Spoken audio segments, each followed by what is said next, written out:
Hey, this is Kathy. Welcome back to my channel. If you're new, don't forget to subscribe. Today, I'll be reviewing Quiet Place Part 2. So this is the second installment, written, directed, and produced by John Krasinski. It stars Emily Blunt, Millicent Simmonds, and Noah Jupe reprising their roles from the first film. They are joined by Cillian Murphy and Djimon Hounsou. It is about a family navigating and attempting to survive in a post-apocalyptic world inhabited by blind aliens with an acute sense of hearing. The first half of this review will be spoiler-free for all of those who have not seen the film, so you can get an idea of what the film is about and some of my thoughts on it without any spoilers. The second half may include some spoilers, but I will put a spoiler warning in between those two sections. This film really matches the stress and solid storytelling from the first one. The acting from the cast remains stellar, and the addition of Cillian Murphy really added a different element to it. I think Cillian is an incredible performer. He's always captivating, and he was a nice addition to the cast. You don't know, do you? I do.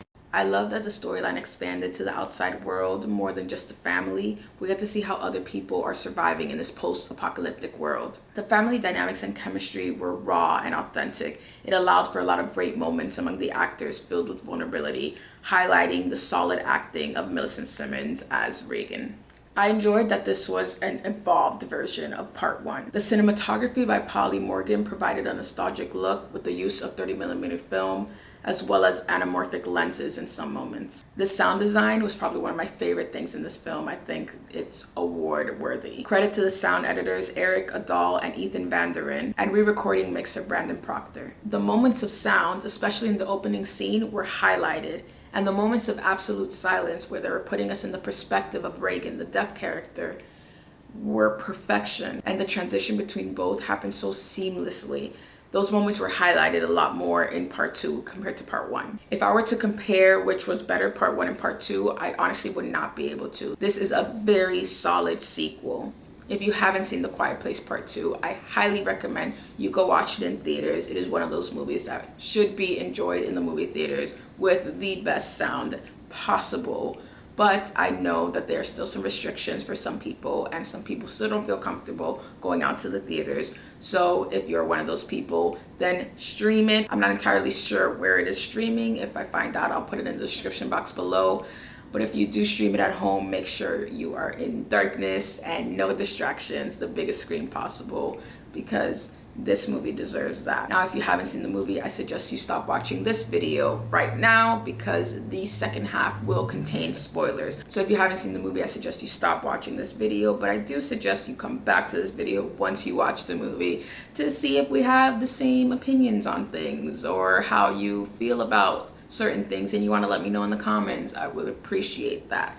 So, second half, some spoilers. I'm gonna break down some things that I liked and that I didn't like and some special moments. One thing I wish they would have done is expanded more on the monsters. We don't know where they came from and why they're here. We do know that they came in like a ball of fire, as we see in the beginning, in the first sequence. It comes in a ball of fire, but we don't really know how they got here or why. I think a little bit back on that would have been cool, as well as we find out that they can't swim, which is a nice addition to the know, but I wish that the monsters were a little bit more evolved and we get more background on them, which I hope we get in Part 3, which I hear is in development. I really enjoyed the random feral group of people by the boats. I believe they're kind of cannibals, and I hope Part 3 expands on that more as well, because that was really interesting to see how other people are dealing in this post-apocalyptic world, how they're surviving. Some people have certain means to survive, and some people go on and be heroes, and some people are good people, and some people aren't good people, and the effect of losing people and death and trying to survive has an effect on people. And some people don't have access to food, some people don't have human connection and interaction, and that really messes with you. And to be able to see that a little bit more would be really interesting. I like that addition of that group. It was more than just the family and their friend and trying to find other survivors. There's also these fucking crazy ass people.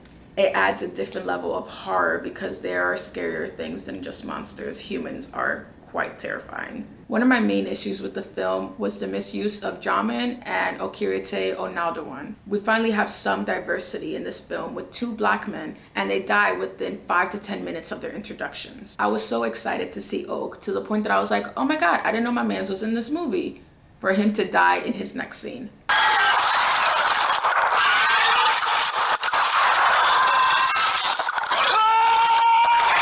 Jamin was the most frustrating because he's shown in the trailer like he's a major character. Yet he shows up with 30 minutes left of the movie, does some insane hero stuff, and then dies stupidly. His death was so stupid. It was super disappointing to finally have some diversity, and both of those characters died within 5 to 10 minutes. I have to get back to my family. Another slight issue with the film was that it needed another 15 to 20 minutes more. We know that part 3 is in development, but I wish we would have had a cliffhanger or sort of teaser of where part 3 would take us. Like, part 1 ended perfectly because it gave us a cliffhanger to know what part 2 was going to be about. It made us excited for what's to come because we kind of knew where it was headed. But part 2 kind of ended in a way that didn't really let us know where it goes from here. Maybe seeing the family reuniting would have been better, or seeing the monsters in other places affected by the frequency. Because like, no one else knows that the frequency affects the monsters, and most people probably aren't listening to the radio. So are the monsters really being defeated? It was nice to have both siblings defeat their respective monsters. It's a nice victory moment, and also a little sad to know that these kids have to grow up so fast. As satisfying as that ending was, I still feel like it needed more. My standout favorite moments for me were the car shots. Every time they were in the car was insane. One, the opening scene, Emily Blunt, she's reversing in the car, and the monsters are everywhere, and there's the bus, and it's coming at her. Like, that was a cool shot. Oh my god!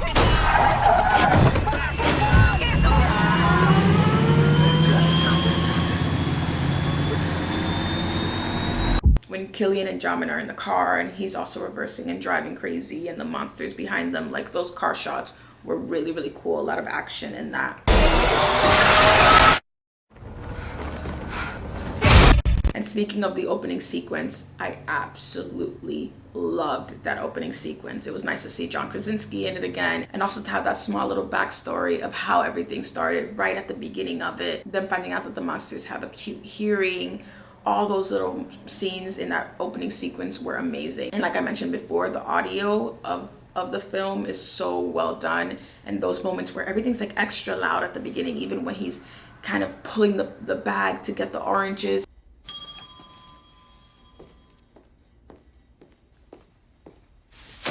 Everything is heightened. And then one of those first moments that they have absolute silence, he's in the car with Reagan and he goes to talk to the officer. He gets out of the car and we have complete silence because we're in her perspective. And that's when everything fucking goes to hell. Everybody's lives has changed. The monsters are out, people are dying, and she's in the car and she can't hear anything. She doesn't know what's going on. She doesn't know that anything is happening. She doesn't know that her whole life has changed. It's complete silence in that moment. That was so well done. They just smoothly went into that whole scene. And then when we switch back to his character and the sound comes back, smooth.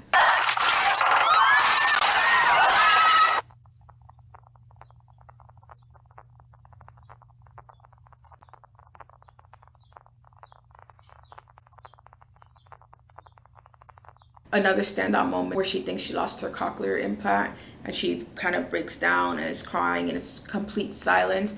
Then Cillian Murphy's character comes, and as soon as he puts his hand on her, the sound comes back. Smooth, so good. And then of course I think one of the top highlight moments is the triple storyline climax moment in the height of the movie. Then Evelyn going out to find supplies. She needs to find an oxygen tank for the baby. Or if not, they won't be able to continue putting him in that box as he will not breathe and die. She needs to find gauze and enough medical supplies for Marcus, who got caught in the bear trap and might get an infection. So she has to make sure that she takes care of that, or two things that she needs for her sons to survive, or if not, they're dead. So she goes out to do that. So you're worried for her safety, being out there by herself. Then you have Marcus using the oxygen tank on the baby when it's incredibly low, and then closing the baby in there. You think the baby's gonna die. Then he goes out of the little place where they're at to go search and snoop around, makes noise because he gets startled by a dead body, by the Cillian Murphy's wife's dead body, because he's snooping around like a dumb kid, drops things, attracts the monsters, and then he gets trapped with the baby in this chamber where they're gonna run out of oxygen. And even if they had the oxygen tank, they're still gonna run out of oxygen, and now he's trapped in there, and the monster's like destroying the bunker where they're at. And then we have Reagan with Emmett, who got captured by these feral cannibal people, and he's in a noose and she has a knife to her. They took her cochlear implant. They're like putting a knife to her and taking her stuff, and then he manages to make them make noise to attract the fucking monsters who are killing them, and she dives, and it's a whole thing.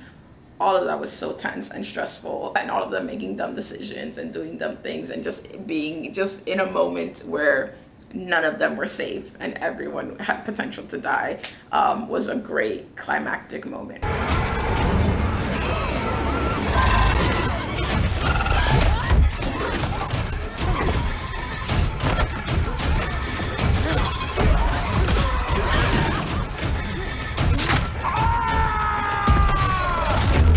All in all, I really enjoyed this film. I'm so happy that theaters are back, that we can finally, those who are comfortable to do so, can go watch certain movies in theaters. There are certain movies that I think deserve that big theatric viewing experience. So even if you aren't comfortable and don't have the opportunity to go watch these films in the theater, then try to watch it at home in your biggest screen possible. And if you don't have a big screen, then try to watch it with as minimal interruptions as possible. Do what you can, enjoy the movies whichever way you can, but make sure you watch these movies. So I highly recommend you watch The Quiet Place Part 2. So if you enjoyed this video, please like, don't forget to subscribe, comment below your thoughts on A Quiet Place Part 2.